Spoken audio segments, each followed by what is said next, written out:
Bonjour, soyez les bienvenus à nouveau sur Israël avec Aline. Nous sommes maintenant en direct ce dimanche, ici même à Jérusalem. Et je voudrais vous demander de m'aider en me disant si vous voyez ou entendez bien ou si vous voyez et entendez bien. Alors, laissez vos commentaires ici. Pour que nous sachions que nous pouvons vraiment commencer, que nous sommes un jour très spécial, le jour de la lumière, le jour du miracle de la lumière, ici à Jérusalem. Et maintenant, les commentaires commencent à apparaître. Merveilleux alors, Marlie Jésus Silva. Shalom, Joël, qui est membre ici de la chaîne. Shalom, sois le bienvenu à nouveau. S'il te plaît, dis-moi si tu vois et entends bien. Alors nous pouvons officiellement commencer notre live. Donc, Shalom et bienvenue à nouveau sur Israël avec Aline. Et nous parlons maintenant en direct de Jérusalem ce dimanche. Il est maintenant 5 heures de l'après-midi, heure de Jérusalem, 17 heures, midi selon l'heure de Brasilia.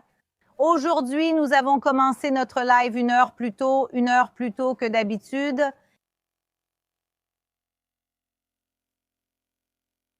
En rappelant le miracle de la lumière ici à Jérusalem.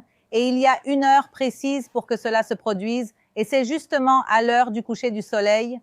Donc, avec un petit bout de ciel que vous voyez ici au-dessus, vous pouvez vraiment voir que le soleil est en train de se coucher.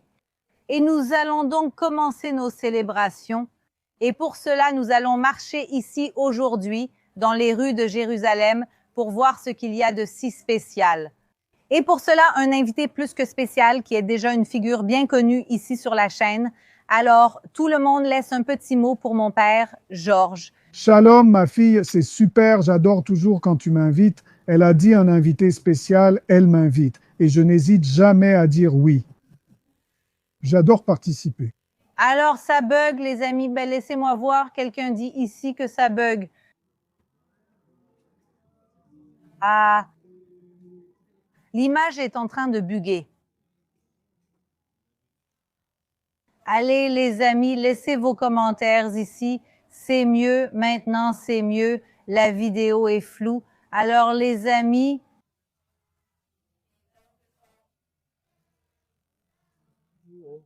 allons-y. Voyons voir. Ici. Shalom maman, ça va, tu vas mieux. Alors les amis, maintenant dites shalom, accueillez mon père. Shalom les amis. Maintenant l'image est bonne. Comme tout le monde chante, aujourd'hui c'est un jour de fête, n'est-ce pas? Hanouka, Aline va bien vous expliquer, la fête des Lumières est quelque chose de merveilleux. Vraiment, vous pouvez voir que les gens arrivent ici. C'est vraiment un jour où les rues de Jérusalem se remplissent. On voit les familles dans les rues. Les gens, même avec de jeunes enfants, laissent passer l'heure du coucher aujourd'hui parce qu'ils veulent que tout le monde voit et célèbre ce miracle, le miracle de l'huile que nous allons vous expliquer. Alors, je m'excuse si la transmission ne sera pas parfaite. Parfois, nous avons quelques petits problèmes quand nous sommes en direct dans les rues de Jérusalem, surtout dans les parties les plus anciennes de la ville. Comme nous sommes ici maintenant, nous sommes dans un quartier appelé Nahlaot, l'un des premiers quartiers en dehors des murailles de Jérusalem. Et comme tout le quartier est construit en pierre, ce n'est pas un simple revêtement en pierre, les maisons sont faites en pierre, tout le quartier est fait en pierre. Et pour cette raison, parfois, c'est comme si on était à l'intérieur d'une grotte. Cela perturbe souvent tous les problèmes de signal. Et tout cela, c'est l'idée. J'habitais ici, dans la rue, juste derrière. Je vais vous montrer où j'habitais et pendant toutes ces années où j'ai vécu ici, j'ai toujours eu le même problème de manque de connexion à Internet, de connexion au téléphone. Mais c'est un petit prix à payer pour vivre dans un endroit aussi historique que Jérusalem et ici, en l'occurrence, comme Nahlaot. Alors, si vous êtes prêts, on va commencer. Derrière moi, 400 camions de terre du mont du Temple ont été illégalement déversés en 1999 comme des ordures. Mais 2 archéologues ont refusé de laisser cela disparaître. Elles ont sauvé la terre et créé le projet de tamisage du mont du Temple. Aujourd'hui, plus de 500 000 artefacts ont été retrouvés, de la poterie du temple de Salomon, des pièces de monnaie de l'époque de Jésus, des fragments d'histoire qui étaient destinés à être perdus à jamais. Vous pouvez maintenant rejoindre cette mission de sauvetage, recevoir de la terre du mont du Temple chez vous et aider à préserver l'archéologie biblique.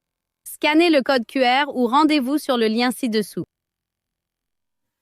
Alors papa, fais-moi aussi le plaisir de regarder les commentaires. Si ça bloque, tu me préviens. Ou bien les lettres sont trop petites. Je n'arrive pas à lire, désolé. On va essayer de suivre ici aussi. Ils ont dit que l'Internet est super.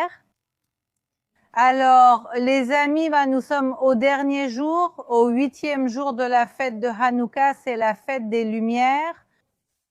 C'est une fête qui est célébrée depuis les temps bibliques et elle commémore en réalité les récits du livre des Maccabées, qui est une histoire 100% véridique. Il ne manque pas ici en Israël de découvertes archéologiques liées à cette époque. Alors, nous parlons d'il y a environ 2200 ans. Il s'est passé quelque chose de très terrible en Israël au début. Que se passe-t-il lorsque les Grecs conquièrent Israël? Les Grecs étaient païens, ils étaient polythéistes et ils conquièrent Israël. Ils arrivent ici au berceau du monothéisme et ils n'acceptent pas le judaïsme, ils n'acceptent en aucune façon la foi dans le Dieu d'Israël. Et c'est pourquoi ils commencent à imposer leurs règles. Ils commencent à interdire des règles et des lois bibliques et ils essaient d'imposer leur religion polythéiste.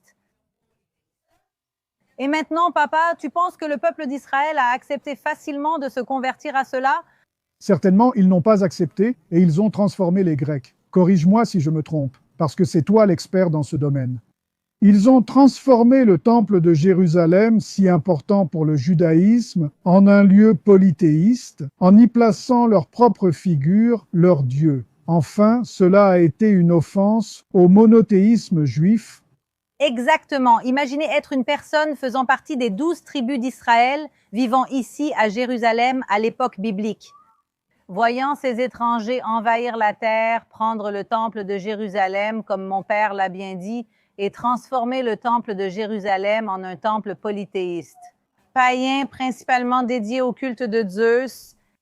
Maintenant, imaginez la maison, l'endroit où peu de temps auparavant se trouvait l'Arche d'Alliance, maintenant le propitiatoire, le lieu de la présence divine selon la propre Bible, et maintenant il y avait là une image de Zeus. Adoration, idolâtrie pure à l'intérieur du temple de Jérusalem et sacrifice d'animaux impurs, y compris le porc. Maintenant, imaginez la sensation. C'était une offense, n'est-ce pas? Imaginez la sensation des gens en voyant cela, en voyant l'idolâtrie s'emparer de Jérusalem. Et puis, la réaction, qui était même assez logique, du peuple d'Israël. Il y a eu une grande rébellion menée par une famille, la famille des Hasmonéens, également appelée la famille des Maccabées. Ils crient « Mila Hachem Ele, qui est avec Dieu, venez avec moi ». Et une famille, avec quelques alliés, décide de se battre, de déclarer une rébellion contre la plus grande armée de l'époque, contre les plus grandes armées du monde antique.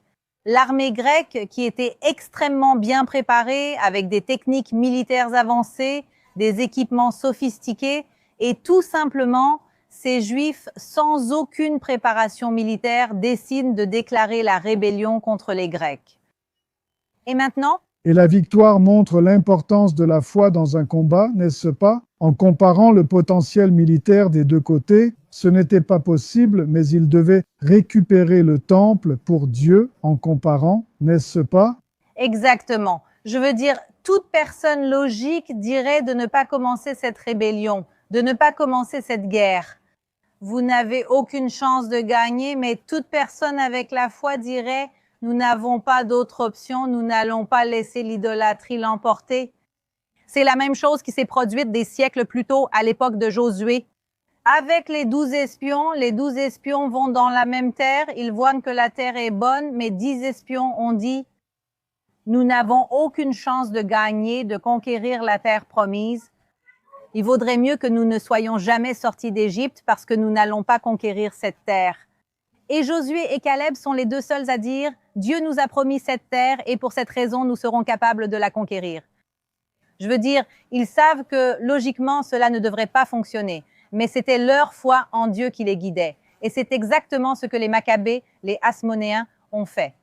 C'était la foi qui les guidait dans la lutte contre les Maccabées, dans la lutte contre les Grecs Et vraiment, contre toute logique militaire, historique, numérique, contre toute logique, les Maccabées réussissent à vaincre les Grecs. Et tout ce récit se trouve dans le livre des Maccabées. Donc, le livre des Maccabées nous raconte cette guerre, cette victoire. Les amis, ce sont des batailles colossales. Je ne sais pas si tu le sais, peu de gens le savent. Les Grecs ont amené des éléphants. Donc, ils n'ont pas seulement, imagine, les Grecs ne montaient pas seulement des chevaux. Ils venaient littéralement monter sur des éléphants pour combattre ici en Israël.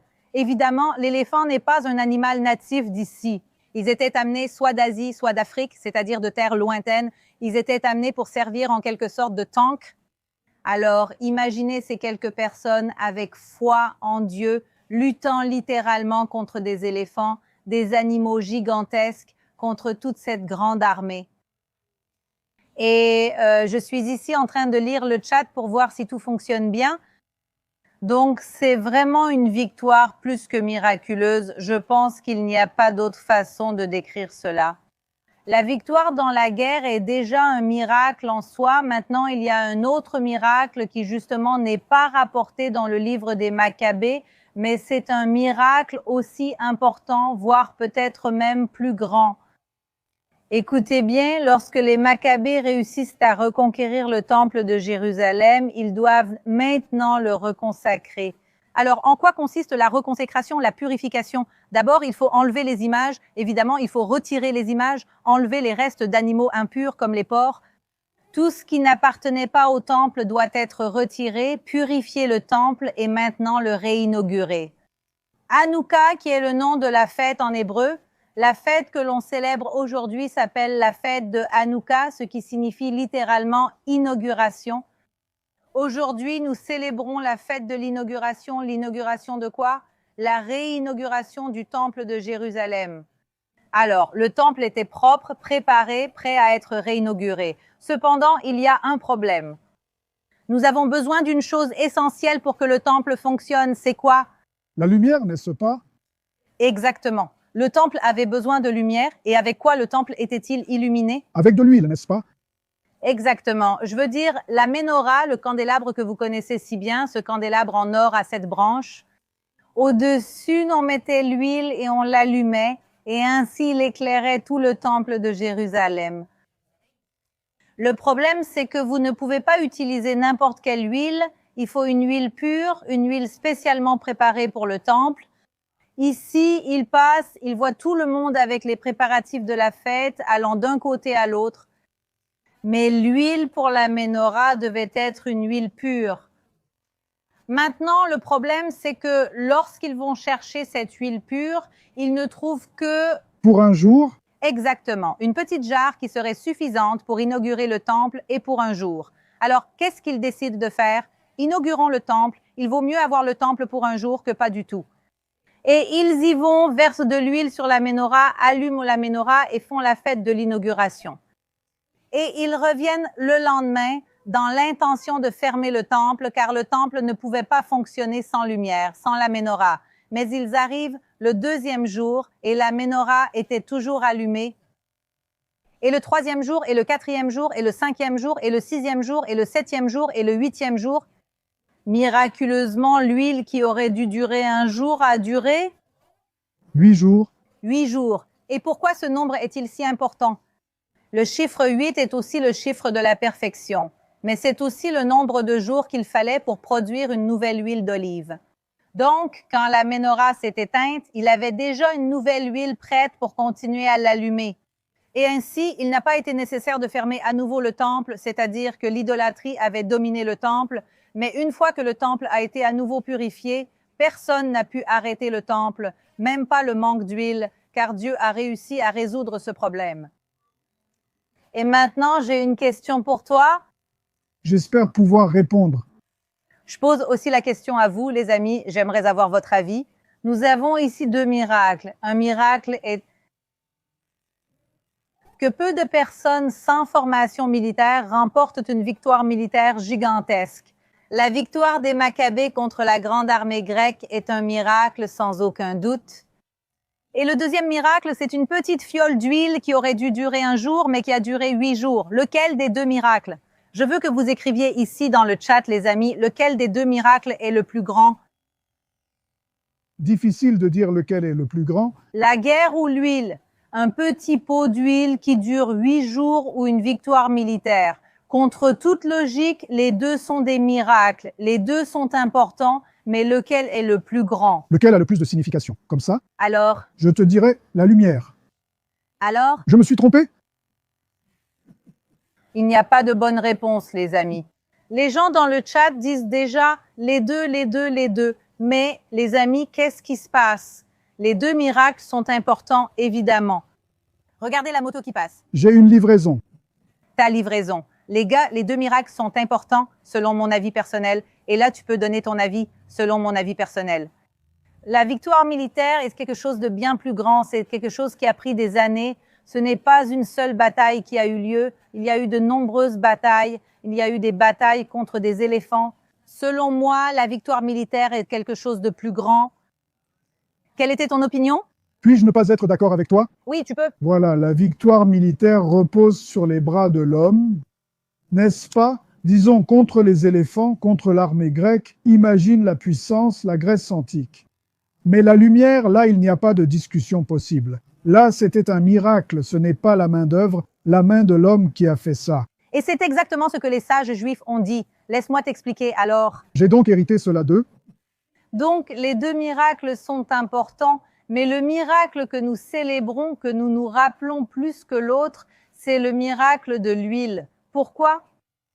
Parce que le miracle de la guerre, on peut dire que c'est nous. Une personne peut dire « J'ai combattu les Grecs, je les ai vaincus, nous étions meilleurs, notre stratégie militaire était meilleure, j'étais plus forte. Nous, nous, nous. » Et le miracle de l'huile est 100% entre les mains de Dieu. Aucun homme n'aurait pu le faire. Aurait pu faire durer l'huile 8 jours. Aucun homme. C'est clairement un miracle de Dieu. Donc les deux sont des miracles de Dieu.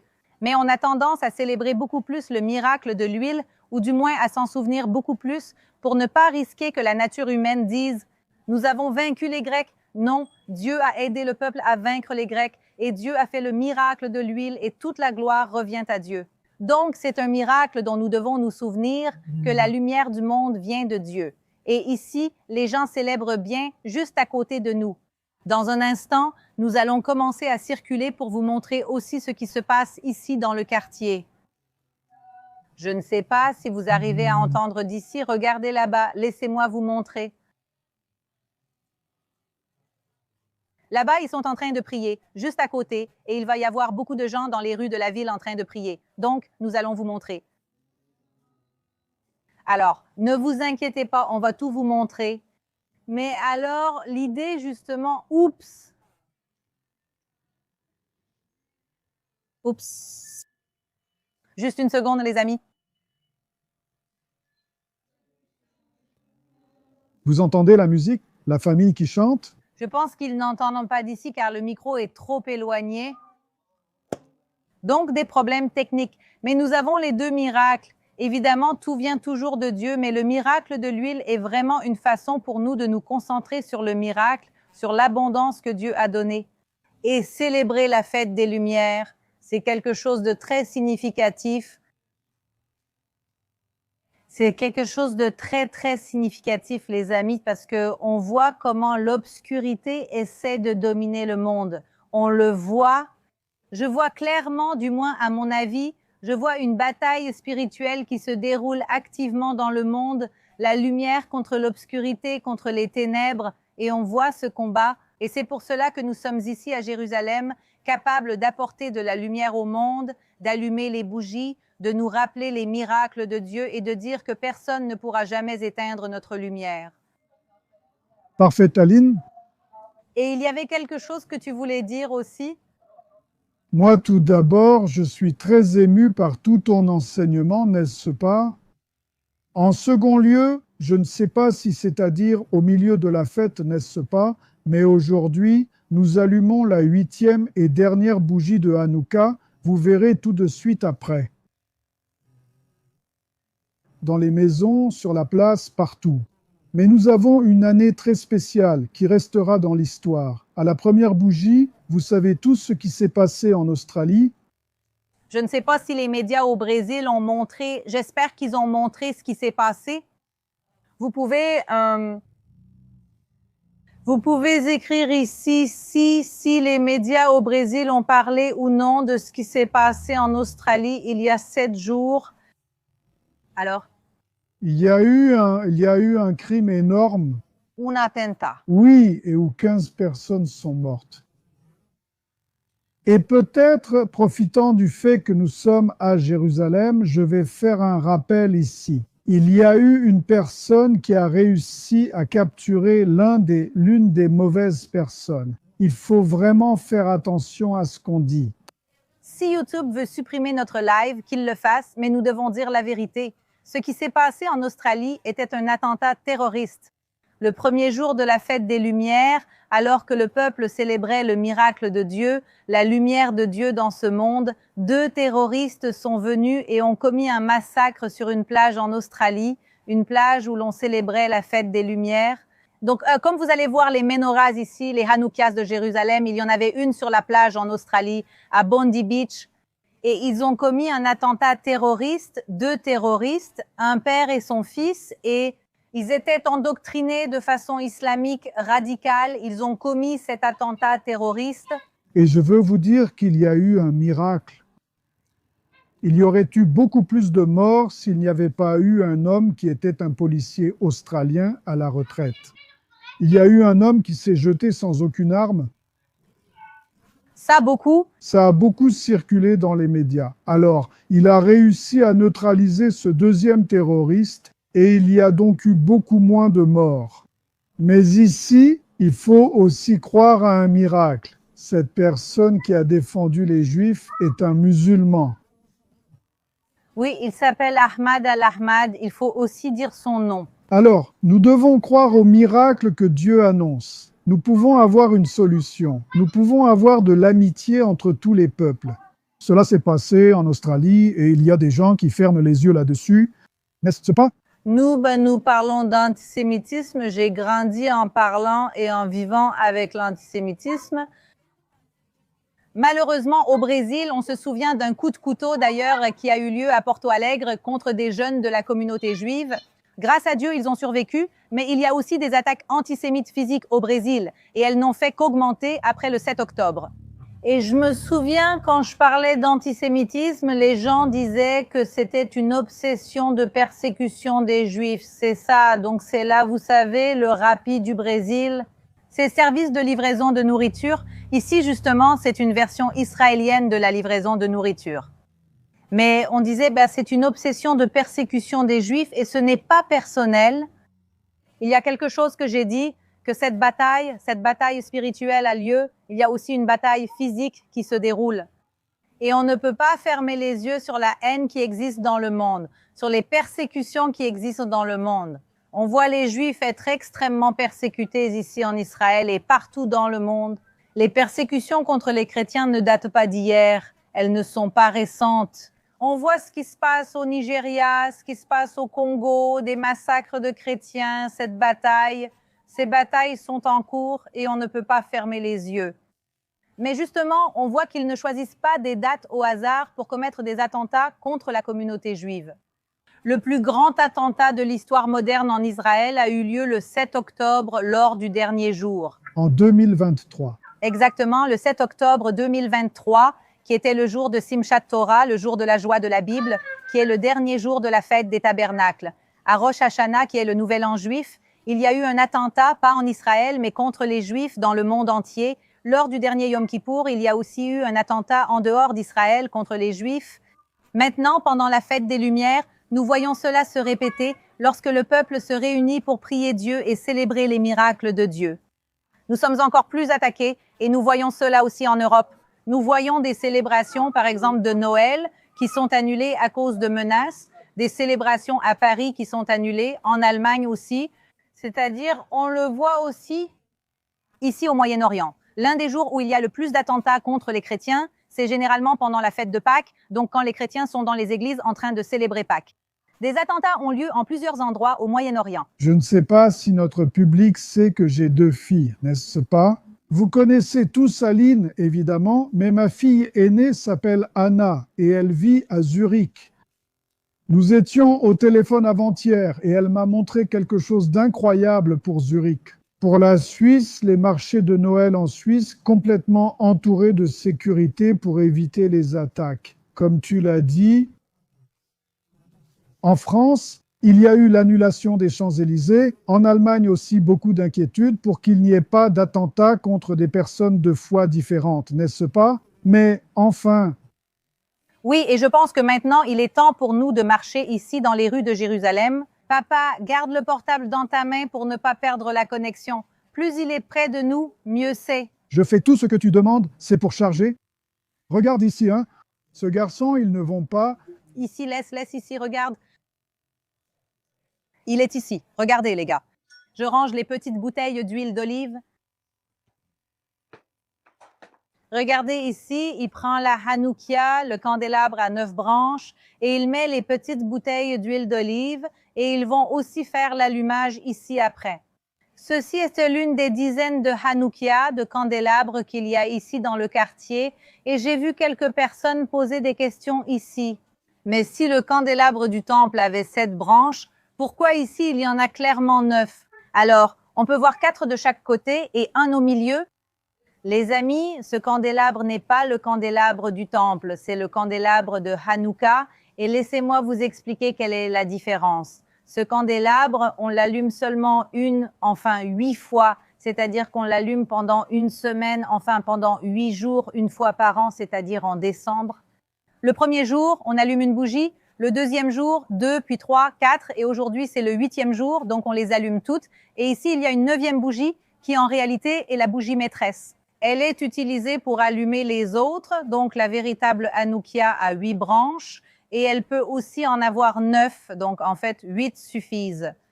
Parfois, les gens préfèrent en avoir 9, celle qui sert à allumer les autres, mais ce n'était pas le chandelier du temple de Jérusalem. Regarde ici, le garçon est revenu pour finir de remplir l'huile. Ici, il a vu qu'il en manquait un peu et d'ailleurs, quel type d'huile est utilisé? J'ai réussi à lire l'étiquette là-bas, mais c'est aussi ce qu'on utilise ici, c'est de l'huile d'olive, exactement comme c'était dans le temple de Jérusalem. Donc, même si l'origine du miracle vient du candélabre du temple, le candélabre de Hanouka, lui, a 9 branches ou 8. Et ici, nous marchons maintenant à l'intérieur de ce quartier pour que vous puissiez voir un peu des célébrations avec nous. Et d'ailleurs, il y a peut-être quelque chose que vous ne savez pas. Jésus célébrait aussi Hanouka. Nous avons un verset dans la Bible qui dit que Jésus était au temple lors de la célébration de la fête des Lumières. Donc, il n'est pas dit nécessairement qu'il célébrait la fête des Lumières, mais il était au temple. Donc, il y a participé directement ou indirectement. Et là, les gens sont en train d'allumer les bougies, alors on va s'approcher pour que vous puissiez aussi voir et entendre les gens. Si je parle parfois plus doucement, c'est pour ne pas déranger les autres cérémonies. Regardez ici les chansons de Hanouka.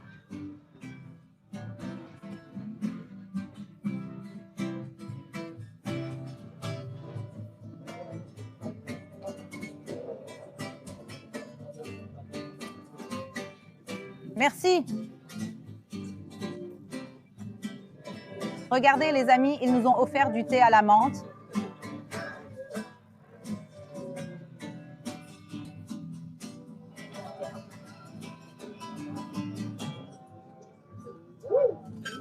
Regardez d'ici les amis, on va continuer à marcher.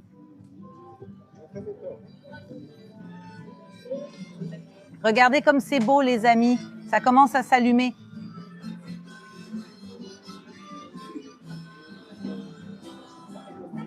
Je vais rester un peu silencieuse pour que vous puissiez aussi entendre les musiques.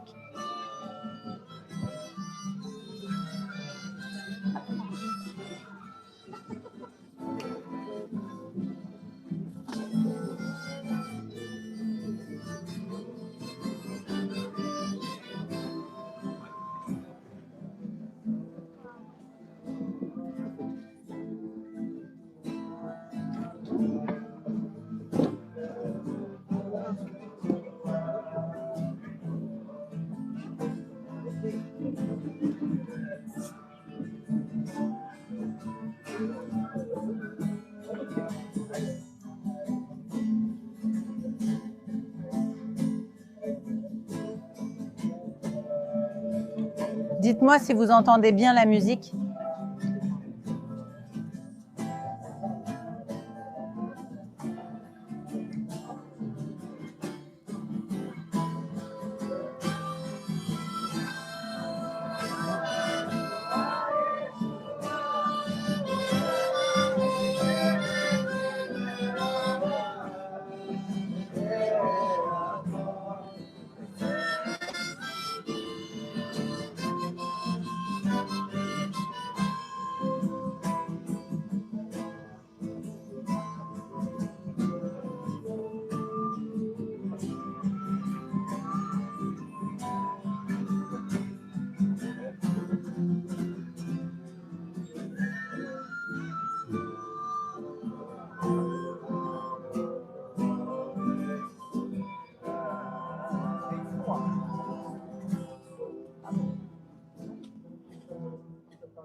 Alors, continuons à marcher, les amis. Mais ce que nous entendons, ce sont des chants d'adoration à Dieu, c'est-à-dire la population qui sort de la ville pour célébrer. Alors ici, les amis, ce qu'on voit, c'est la solidarité. Aujourd'hui, c'est l'hiver. Ici, il fait froid en ce moment. Il doit faire autour de 10-15 degrés.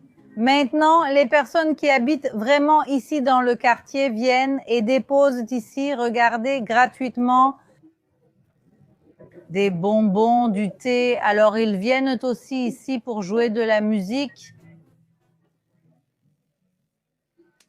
Et c'est notre façon d'apporter un peu de lumière au monde.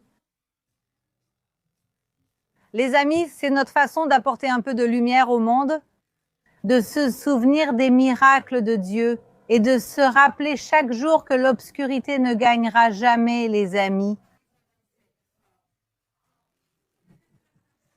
Alors, c'est beau à voir. Après 2 ans de guerre, la paix règne à nouveau. La joie est revenue sur le visage des gens. Les enfants dans les rues, rappelant cette prophétie qui dit que les enfants reviendront sur les places de Jérusalem. Les personnes âgées vont s'asseoir avec leurs cannes sur les bancs des places, et c'est exactement ce que nous voyons. Alors que souvent nous voyons la peur qui règne en Europe, ici nous voyons la joie, l'adoration de Dieu. Et une tradition intéressante dit qu'il faut allumer la Hanoukia, on doit allumer le candélabre à l'extérieur de la maison ou aux fenêtres. Parce que la lumière ne doit pas être seulement pour nous, pas seulement pour ceux qui allument les bougies, mais nous devons diffuser la lumière dans le monde. Et c'est pour cela qu'on voit comment les gens placent justement cela à l'extérieur aussi. J'entends d'autres personnes allumer. Voyons si on trouve d'où cela vient. Voyons si on peut trouver.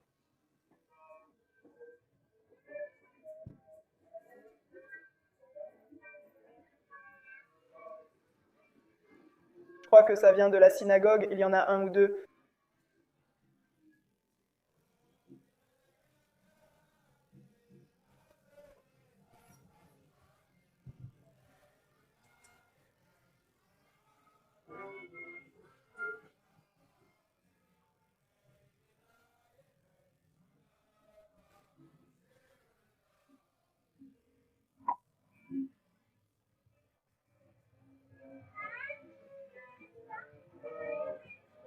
Ici, on voit aussi les gens. Ils habitent dans cet immeuble et ils sont venus jusqu'à l'entrée de l'immeuble pour allumer les bougies.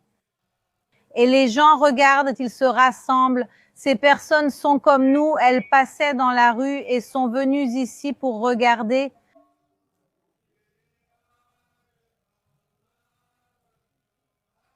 Je vais m'arrêter un petit moment pour que vous puissiez écouter.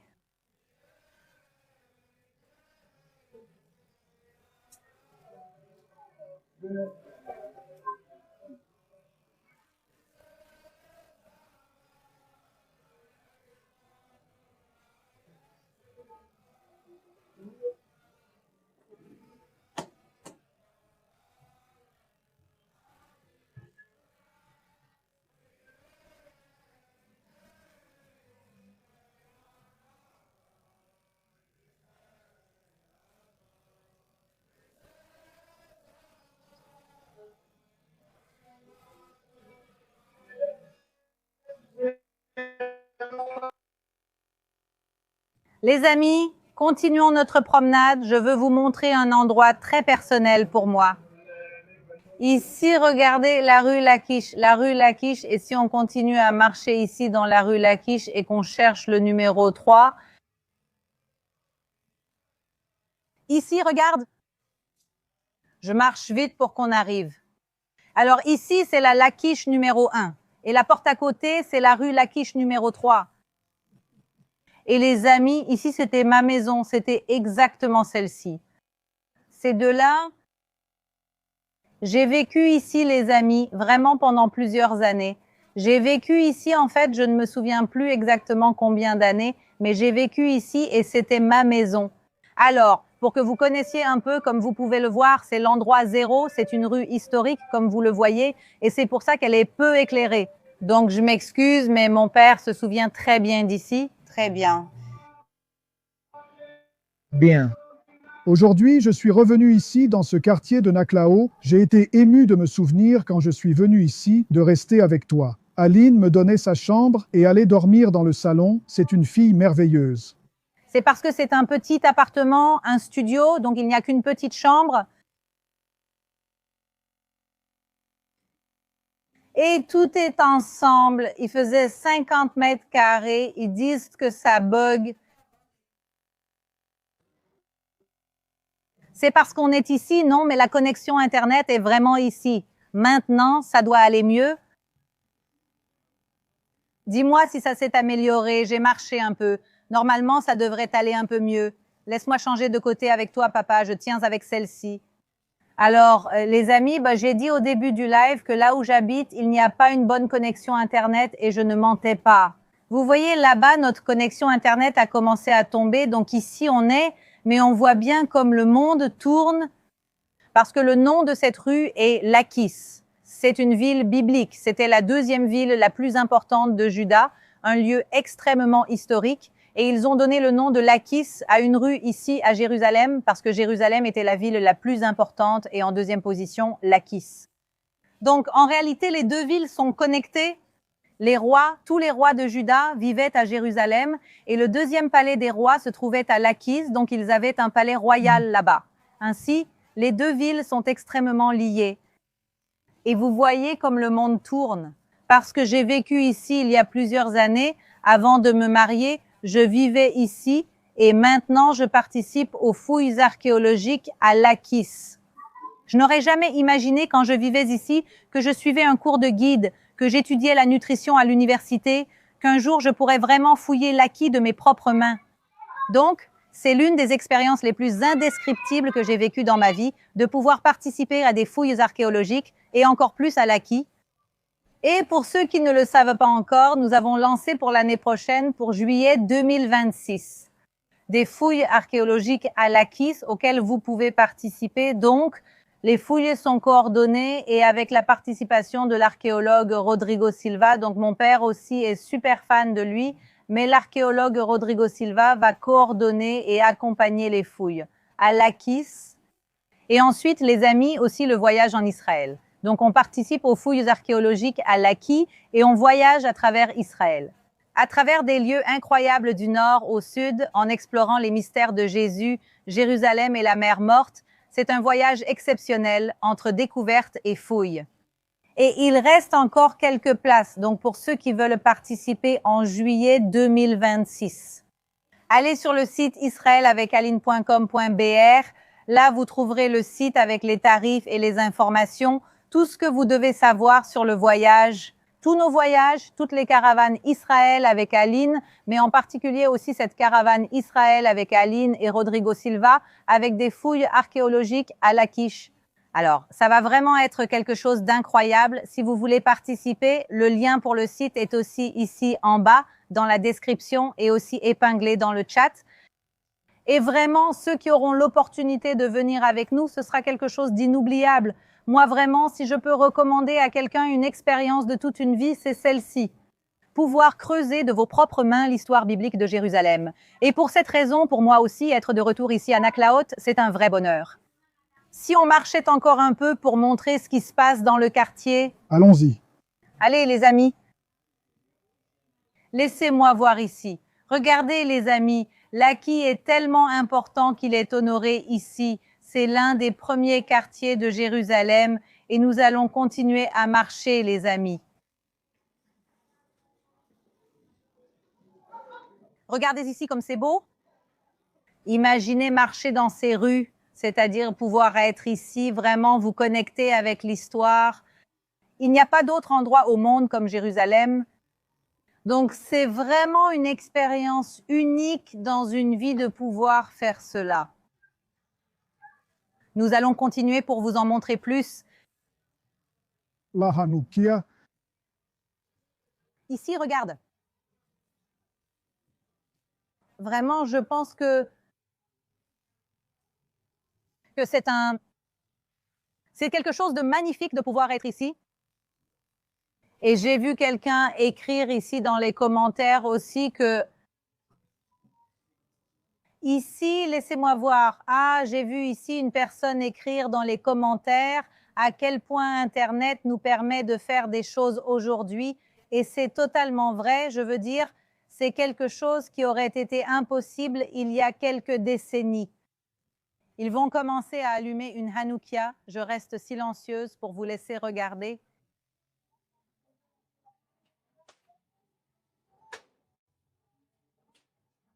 Admirez comme les enfants participent, c'est beau. Et ça aussi, je pense, c'est quelque chose de très beau, c'est l'enseignement aux enfants. Je veux dire, c'est un moment spécial.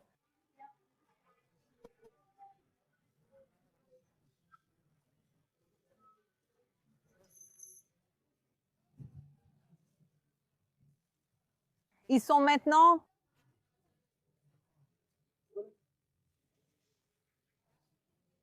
Ils sont ici en train de tout coordonner, tout le monde.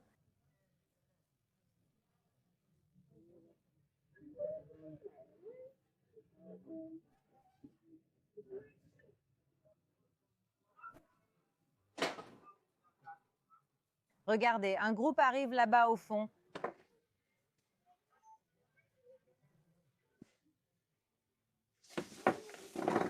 Donc, je ne suis pas dans la vieille ville. Amen.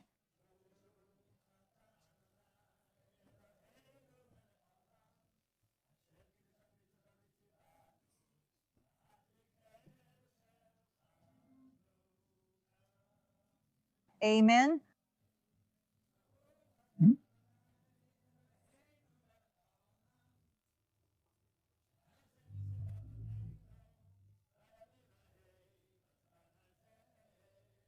Amen.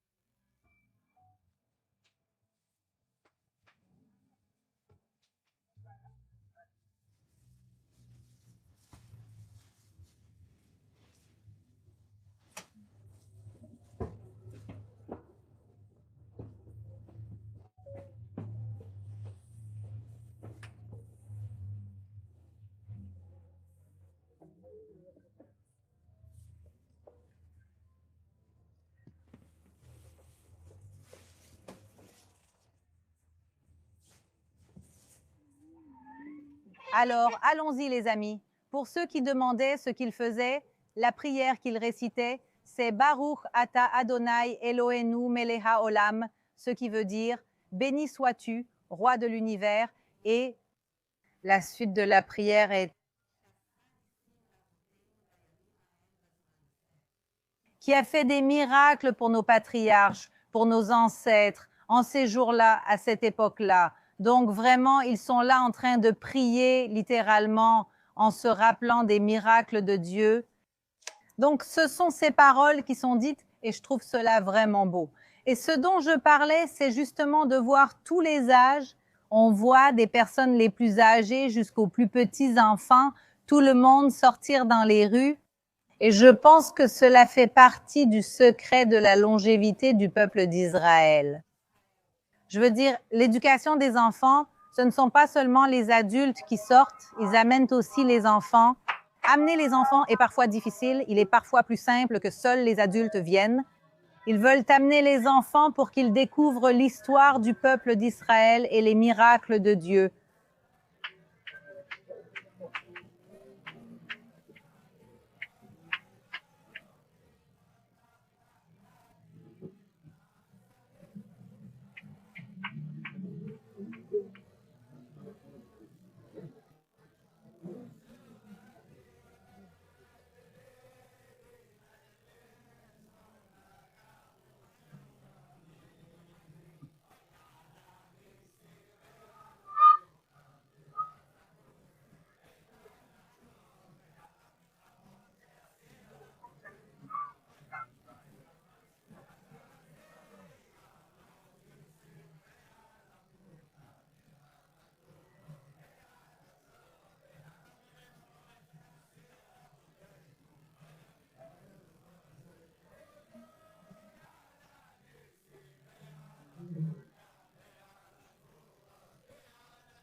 Allons-y.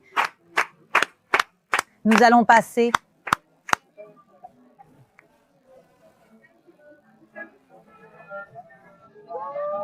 Ici, tout le monde. Laissez-moi trouver une autre rue à vous montrer aussi. Mais vous voyez, je veux dire, ils ont attrapé mon père et l'ont emmené danser avec eux. Je veux dire, ils ne se soucient pas de qui il est. Ils veulent partager la joie avec tout le monde. Regarde le petit garçon ici devant. Aline, est-ce que j'ai gâché ta vidéo en dansant? Regarde ici, il y a aussi vos familles. Et ici aussi, regarde, on peut voir un monsieur, lui aussi, il célèbre la fête à sa façon, ici tout seul, à l'entrée de l'immeuble. Je ne veux pas le déranger, mais je veux dire, on voit bien, il y a ceux qui se lèvent, chantent à haute voix, dansent, et il y a aussi celui qui est là, tout seul, en train de prier, c'est-à-dire chacun à sa manière. Voyez comme ce quartier ici à Naklaut est beau, les amis. On attend ici depuis 50 minutes, papa, tu te rends compte? Mon Dieu, tout ça? Tout ça. Et il y a encore beaucoup de fêtes à venir. Je veux dire, cette fête va continuer pendant les prochaines heures. La tradition veut que les bougies soient allumées. Elles commencent à être allumées au coucher du soleil. Et il faut finir de toutes les allumer. Au moins avant que la dernière personne ne quitte la foire. Voyez comme c'est beau, tout le monde. Celui que tu as montré du garçon?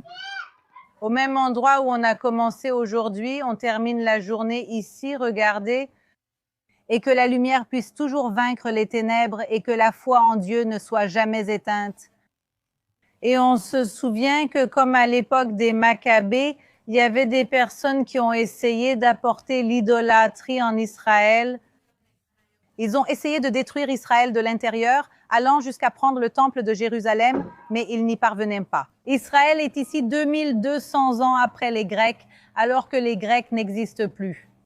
Et même si la Grèce existe, ce n'est plus le même peuple, ils n'ont plus la même culture, ils n'ont plus la même religion, la même foi. Je veux dire, la Grèce a tellement changé, et pendant ce temps, le peuple d'Israël est ici pour raconter sa propre histoire. Et je pense que c'est notre victoire aujourd'hui, et que la lumière puisse toujours triompher. Je te remercie beaucoup d'avoir participé à une autre de tes vidéos, un live. Et je voulais dire une expression en hébreu, j'aimerais que tu la traduises. C'est ce qu'on dit pendant les fêtes, Chag Sameach. Chag Sameach, une bonne fête. Chag Hanouka Sameach, aussi une bonne fête de Hanouka à tous. Que Dieu bénisse tout le monde en ce dimanche et on se voit la semaine prochaine. Et c'est aussi très important pour tous ceux qui célèbrent Noël. Dans quelques jours, cela va déjà arriver. Alors nous voulons aussi souhaiter à tous un joyeux et béni Noël à tous ceux qui le célèbrent. Et un bisou, au revoir, shalom. Shalom, shalom. Todah Rabba.